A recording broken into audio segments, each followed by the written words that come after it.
Hey readers, I hope you're doing well. My name is Juan and today I'm here to talk about physical books, paper books. This is a paperback, but it could be also a hardback. And ebooks. I own a Kindle, but other brands exist in the market. This is not a sponsored video. So I'm going to tell you what I really think about both formats and about reading in both formats and why I have changed my mind with time, how I have evolved and changed my approach to books and reading. And I would love to hear from you. Do you read physical books? Do you read ebooks? Do you read both? Do you read specific kinds of books electronically and specific books physically in paper? Why do you prefer one or the other? Have you tried ebooks but didn't like them? I'd love to hear your thoughts on this because I think there are a lot of assumptions out there, and in the media sometimes, you read articles about the popularity of ebooks, then you read an article saying, oh, ebooks are dead, now people are reading physical books again. So I want to hear from real readers who read and who interact with me because I think that would be fun to discuss. So I belong to a generation, as many generations before, who only had access to this, okay? This is actually a book that I haven't read in many years. It's a book that I had to read in college, and somehow it has survived all the moves and all the different cults. This edition, well, yeah, I bought it in 2001, and the edition is from 1994, but I bought it in 2001.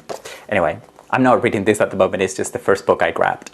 So I belong to a generation that only had access to this, okay?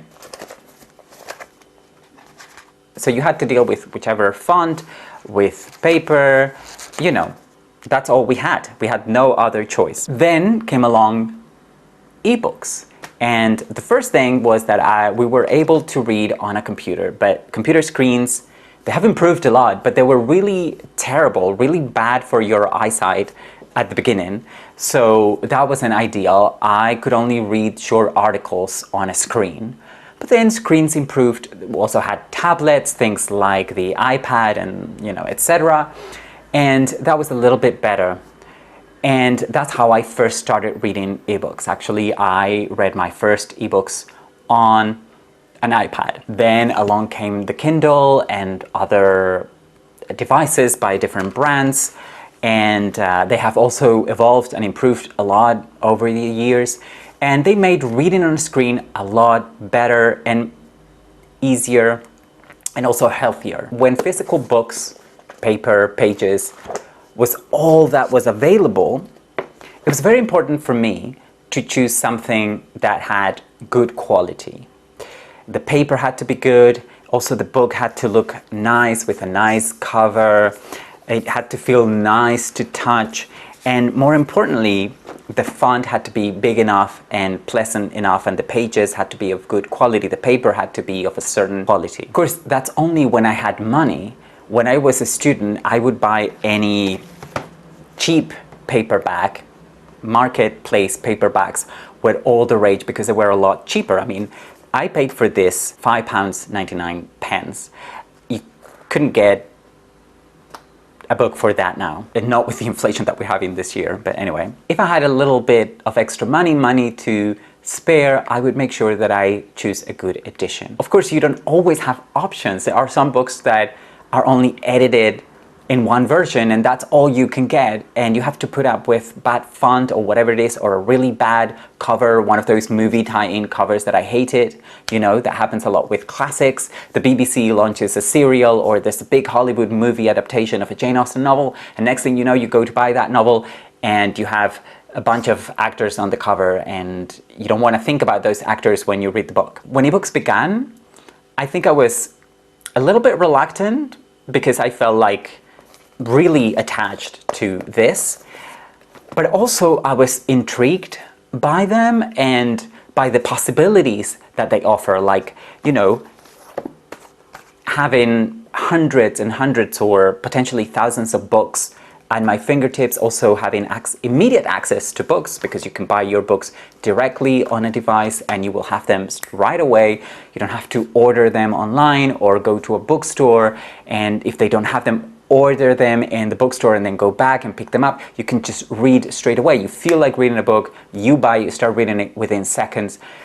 That was all very attractive to me, but I thought, reading from a screen is probably not very good, and will it really feel the same? And when I hear from people who don't like ebooks, usually they say that it's not the same, that they are attached to paper, they don't feel like the experience is the same, and they feel like reading a physical book is a far superior experience. I don't feel like that necessarily. I think reading on a screen takes a little bit of getting used to in terms of the habit. I think it's actually easier.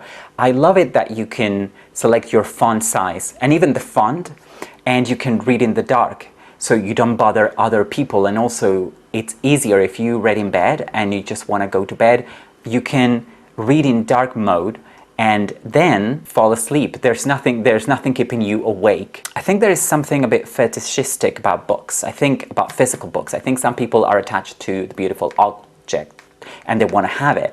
And I understand that. I feel like that too. I have this beautiful edition of the Iliad, for example, and I love it, and I want to have it on my bookshelf.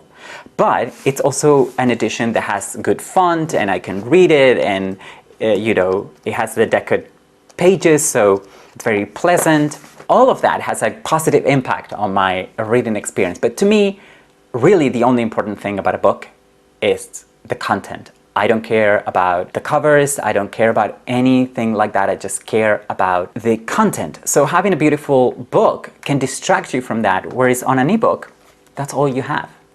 So you can focus on the actual content of the book. And there are also lots of practical advantages to ebooks, because you can highlight things, but you can change what you've highlighted. You're not spoiling anything. You're not going to accidentally, as I have done before, draw a line over a word instead of under it. And you can make notes and you can refer to them, and you have an inbuilt dictionary, so you can find out the meaning of a word on the text without having to stop reading it and getting another book or going online somewhere else to find the meaning of the word. But you can also translate, which is really good when you read in other languages, which I do regularly. For me, the choice is easy. I love ebooks. Now, does that mean that I'm not going to buy physical books anymore, that I don't like this kind of thing? No, not at all. I love it, and I love collecting books, but it means that I can be more careful and be a better curator of my bookshelves. I can pick books that I definitely want to have as objects for whatever reason. Mostly because I like the contents of the book. That's always number one for me. I would never buy a book because I love the cover. I know people do that. I'm not judging them. I'm just talking about my own experience and how I'm like. So I wouldn't do that. I would buy books that are not available. I would buy physical books if they're not available as ebooks. That doesn't tend to be the case, actually, because another advantage of ebooks is that you can buy books that are perhaps out of print, or you can buy books in different languages a lot easier. Because of where I live, sometimes it is difficult, expensive, and takes a lot of time to get books from other countries and in other languages other than Spanish. That is all removed with ebooks. They're cheaper and I can get them immediately. So I can read books in German, I can read books in Italian, in Catalan, in French, in English, in whichever language I want. But what do you think? I will see you in my next video. Take care.